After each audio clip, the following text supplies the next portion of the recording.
ಇನ್ನು ಐತಿಹಾಸಿಕ ಲಕ್ಕುಂಡಿಯಲ್ಲಿ 13ನೇ ದಿನದ ಉತ್ಖನನ.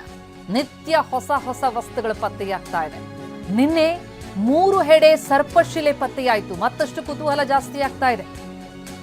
ಆಗದಷ್ಟು ಹೊಸ ಹೊಸ ವಸ್ತುಗಳು ಲಭ್ಯ ಆಗ್ತಾ ಇರುವಂತದ್ದು ಕುತೂಹಲ ಹೆಚ್ಚಿಸ್ತಾ ಇದೆ. ಉತ್ಖನನದ ಸ್ಥಳದಲ್ಲಿ ನಿಧಿ ಇರುವ ಮುನ್ಸೂಚನೆನಾ? ಈ ಬಗ್ಗೆ ಏನಷ್ಟು ಡೀಟೇಲ್ಸ್ ಕೊಡ್ತಾರೆ ನಮ್ಮ ಪ್ರತಿನಿಧಿ ಸಂಜೀವ್ ಪಾಂಡ್ರೇಗಸ್ ನೇರ ಸಂಪರ್ಕದಲ್ಲಿದ್ದಾರೆ. ಸಂಜೀವ್, ನಿಜಕ್ಕೂ ಲಕ್ಕುಂಡಿ ಉತ್ಖನನ ಅನ್ನುವಂಥದ್ದು ಕುತೂಹಲದ ಗೂಡಾಗಿದೆ. ನಿತ್ಯ ಹೊಸ ಹೊಸ ವಿಚಾರಗಳು, ಹೊಸ ಹೊಸ ವಸ್ತುಗಳು ಸಿಗ್ತಾ ಇರೋದ್ರಿಂದಾಗಿ ಇದು ನಿಧಿ ಇರುವ ಮುನ್ಸೂಚನೆನಾ? ನಿನ್ನೆ 3 ಹೆಡೆ ಸರ್ಪಶಿಲೆ ಏನ್ ಪತ್ತೆಯಾಯಿತು, ಏನ್ ಹೇಳ್ತಿದ್ದಾರೆ ಎಕ್ಸ್ಪರ್ಟ್ಸ್?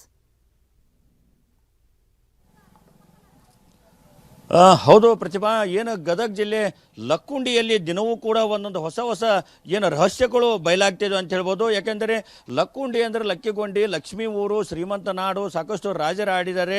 ಇಲ್ಲಿ ಟಂಕಸಾಲಿ ಇತ್ತು, ಇಲ್ಲಿ ಚಿನ್ನದ ಬೀಡು, ಸಾಕಷ್ಟು ಸಂಪದ್ಭರಿತ ನಾಡು ಅಂತ ಹೇಳ್ತಾ ಇದ್ದಾರೆ. ಈ ಹಿನ್ನೆಲೆಯಲ್ಲಿ ಈಗಾಗಲೇ ಇಲ್ಲಿ ಚಿನ್ನ ಇತ್ತು ಮತ್ತು ವಜ್ರ ವೈಡೂರು, ಹವಳ ಮುತ್ತುಗಳು ಇದ್ದು ಅಂತೇಳಿ ಈಗಾಗಲೇ ಸಾಕಷ್ಟು ಪ್ರಮಾಣದಲ್ಲಿ ಪತ್ತೆಯಾಗಿದೆ. ಇದು ಸಾಬೀತು ಕೂಡ ಆಗಿದೆ. ಈ ಹಿನ್ನೆಲೆಯಲ್ಲಿ ಏನು ಕಳೆದ 15 ದಿನಗಳ ಹಿಂದೆ ರೆಡ್ಡಿ ಕುಟುಂಬದಲ್ಲಿ ಒಂದು ಚಿನ್ನದ ನಿಧಿ ಸಿಕ್ತು. ಆ ನಿಧಿ ಸಿಕ್ಕ ಬೆನ್ನಲ್ಲಿ ಉತ್ಖನನ ಆರಂಭ ಮಾಡಿದ್ದಾರೆ. ಇದು ಸಾಕಷ್ಟು ಕುತೂಹಲ ಕೂಡ ಕಾರಣವಾಗಿದೆ.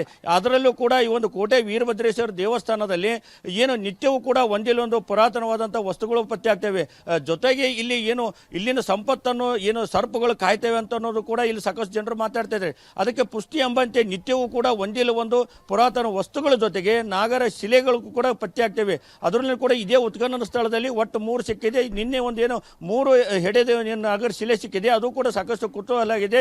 ಇದು ನಿಧಿ ಸಿಗುವ ಮುನ್ಸೂಚನೆ ಅನ್ನೋ ಚರ್ಚೆ ಕೂಡ ಈಗ ಲಕ್ಕುಂಡಿಯಲ್ಲಿ ನಡೀತಾ ಇದೆ. ಪ್ರತಿಮಾ, ಥ್ಯಾಂಕ್ ಯು ಸಂಜೀವ್ ತಮ್ಮ ಮಾಹಿತಿಗೆ.